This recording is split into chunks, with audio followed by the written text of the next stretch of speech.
Why people don't call 911 when they should. Hi, Larry K, ShadowAnyone.com, and the creator of the Investigator's Ultimate Guide series, premium private investigator training from someone who's been there and done that. Today, I want to talk a little bit about why people don't call the police, don't call 911 when they should. And I'm going to give you a tip on how you can prevent this and how you can teach people around you to call when they need to call and what to say. Maybe this is even a video that you want to pass on to someone that you know. So recently in the news, there was another tragic mass shooting, this one down south, and they pretty rapidly caught the guy who did it. He was on the run for a period of time. But what happened was a citizen saw the car he was driving, recognized it from the description, was kind of suspicious, saw the driver, kind of really did recognize this is probably the guy, but did not call 911, did not call the police. What she did was she called a friend of hers and said, this is what's going on, what do you think I should do? The friend picks up another cell phone and calls a buddy of his who's in the police department, and that guy coordinated with the police to get things rolling. So the citizen called a friend who fortunately had a second cell phone, and I imagine had one up to each ear, and was relaying this information to his buddy who's a cop with the police department, and they figured it out, and it came together, and they got the apprehension, they made the arrest. Now, first of all, I don't really blame this citizen, this witness, this person who saw the thing, for not calling 911. This is a weird, scary type of position to be in, and it happens all the time. First of all, I'm glad she called someone, because that's what it took, and it made it happen. Probably saved who knows how many lives, because she did take action. Congratulations, good job as far as I'm concerned. But this happens all the time. I'll tell you, when I used to work loss prevention, one time I saw the store manager from the store next door to us.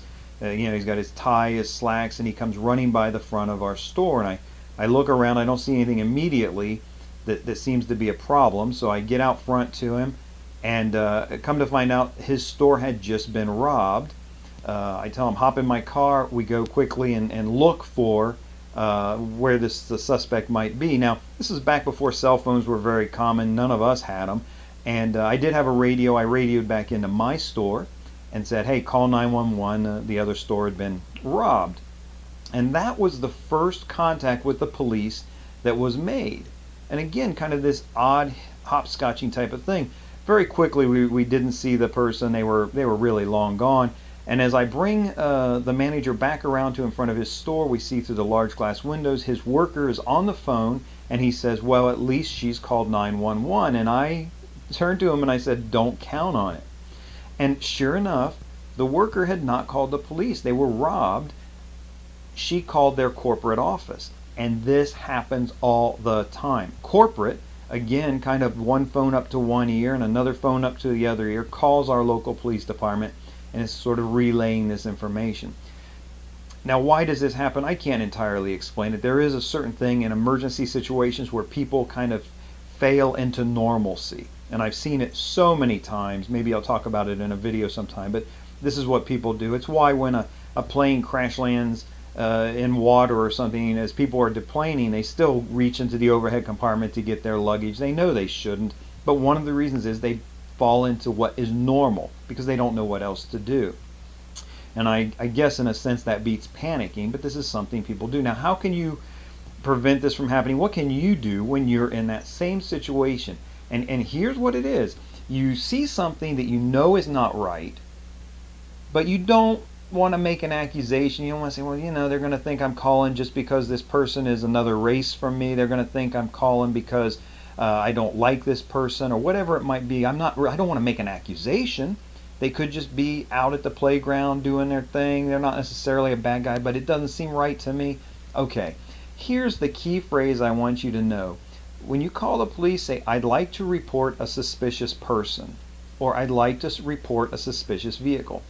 You're not making any accusations at all. They understand that, and they'll dispatch the officers accordingly.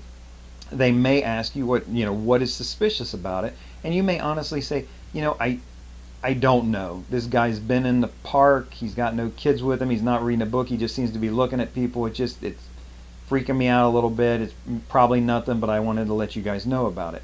That's a good, legitimate call to make. You see a car or something. I don't know. Maybe they're just lost. I'm not sure, but they've kind of circled around a few times and they slow down and speed up. It's just suspicious to me.